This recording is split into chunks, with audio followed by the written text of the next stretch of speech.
Hey gang, Coach D Tidwell here with traintoride.com. Happy New Year, first of all. Hope you guys had a great holiday season and you were blessed by it. I know here in Colorado we could have used a little more snow, but we finally got it a week later and we're happy for that. So what I want to do is a quick little three-part series here with Enduro Bites, talking about a few important concepts for us riders going into the new year and things that you should consider. Part one today, we're going to talk about posture and how the body works as it relates to the stacking mobility stability model.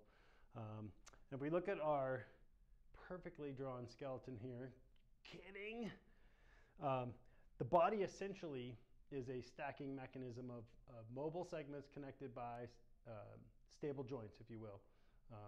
And we want to make sure that we optimize, particularly as riders, because we spend so much time in either drop bar positions with road riders and or gravel riders, and even us mountain bikers and even motocross riders, for example. We're still in that same static position for the most part, more towards the road cyclist and the gravel cyclist, where there's more of a less dynamic but more static held position compared to moto and mountain bike, for example. But we've got to optimize our body's ability to move.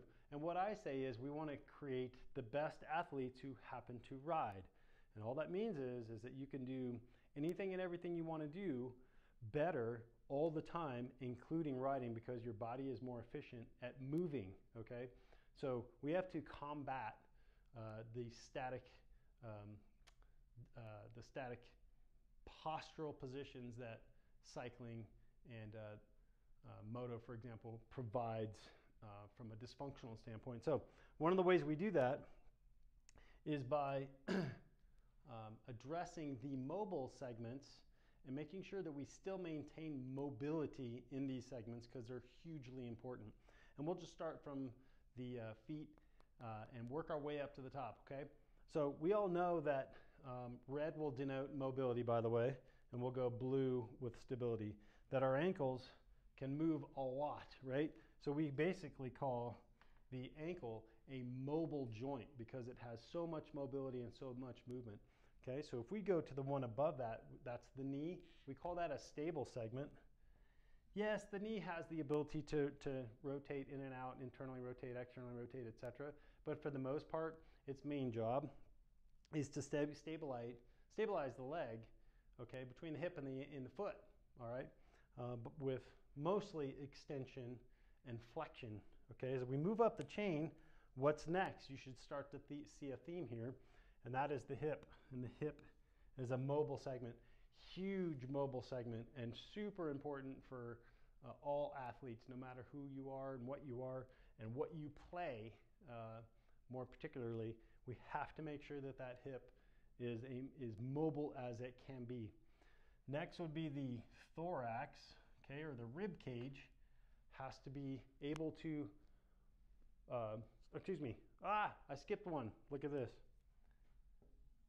Next is the core. Stable segment, we know, okay, the core, which comprises the abs and the glutes, by the way. Not very many people know that. Lats included as well. The core has to stabilize the transfer of stress and power that goes from the legs up to the upper body, which is important for us cyclists, right? Because we're using our pedal forces and our hands, and so the forces that are created between each are basically managed through the core, right? So we have to make sure that our core system is intact and functioning well.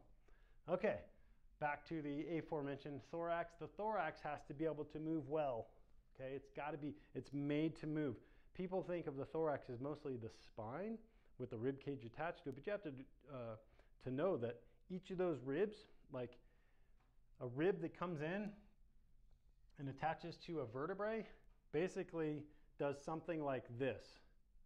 More particularly, it does this. If this is my vertebrae and this is my rib and it comes in, they attach like this at a joint that is very complex, and there's actually 1 degree of movement in that segment on each side for all of the thorax, which is 12 segments, okay? So there's a lot of movement capability, and for us, that's important from a breathing mechanics standpoint, right? Because the diaphragm attaches to the bottom of the rib cage, And of course, our lungs are within the rib cage, so they must be able to expand and contract. And it's responsible to a majority of the time for our postural complex.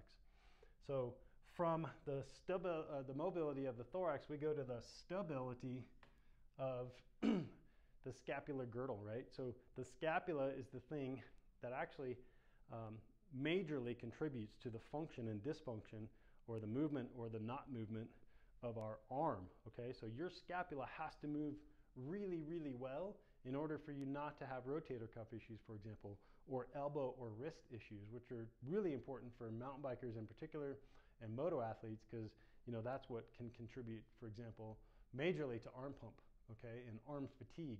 It's the lack of ability of the shoulder blade to move well. Next, we need to be mobile in the rotator cuff, okay? The rotator cuff has to be able to move. This is the glenohumeral joint specifically, and that joint must be able to move here. And in order for it to move here, you have to have stability in the scapula, okay? So next segment is more of a stable segment, and it acts similarly to the knee, mostly flexion. Yes, there is more specific movement from a forearm perspective, because we have to articulate our hands, right? We don't do that with our feet. So the elbow is really important, but it's still mostly a stable joint, okay? And then lastly, the last mobile joint is the wrist. We all know that the wrist is hugely capable of articulation and movement. And really important. Now, here's a concept I want you to understand too. Now that you understand how the body works, right? Here's how pain comes into the equation, and we'll use a super common one, and that is low back pain, because I know all of us cyclists and two-wheel riders and racers have experienced a lot of back pain in our time on our bikes, etc. Back pain typically takes place where there should be mobility, and those areas, hips and torso, get tight. So now we have restricted mobility in, say, the hip or the torso. For the people that I screen, which has been in the thousands now, most of the time, most people's thoraxes and hips are tight. And you then combine weakness of the core. That's when lumbar spine issues, lumbar spine pain, things like sciatica and things like that begin to set in, because the lumbar spine is not being supported by the muscular system like it should, and it's having to make up for the loss of movement in the two areas that are mobile, okay? So if you have back pain, I have lots of tricks up my sleeve for that, by the way, one of which is called Eldoa. You can look up, when we have weakness at the spinal level, it creates more stress on the vertebrae and the discs, and that's when things become a problem. Okay, so make sure going into 2022 that you find programs, including mine, for example, that's particularly all my programs for road riders, gravel, mountain bikers, enduro athletes, and moto. We go through this, and this is a priority. Okay, we make sure that your hips are mobile and capable of what they're capable of. We make sure that your T-spine is capable of what it can be as far as movement goes too. And then obviously we make sure that your core is strong and stable. Because if you think about it, the lower body and the upper body really are separated by this small little lumbar spine segment, where it's only muscle that connects that, right? Everything else is attached to something else, but really the spine is kind of the naked segment between the bottom of the rib cage and the top of the pelvis, right? So it's really important that we mobile, stable, okay? So think about that going into 2022. You can check out traintoride.com to find any program that'll help you be the best athlete who happens to cycle that you can be. Doesn't matter what, if you're a beginner, for example, or an elite level athlete, being in the gym is really important for cyclists. And my goal as a coach is to re-educate the cyclist mindset of how putting in base miles is the only thing that you should do. Well, guess what? The respiratory engine that sits in here requires everything else to be efficient too. And the more time you can spend in the gym doing specific work, particularly here, like we've talked about with the mobility stability model, the better the engine is going to work for you all through the riding season. All right. Any questions? info@traintoride.com. Otherwise, get stocked up on your Enduro Bites product because it's rad. And we'll talk to you for part 2 coming up.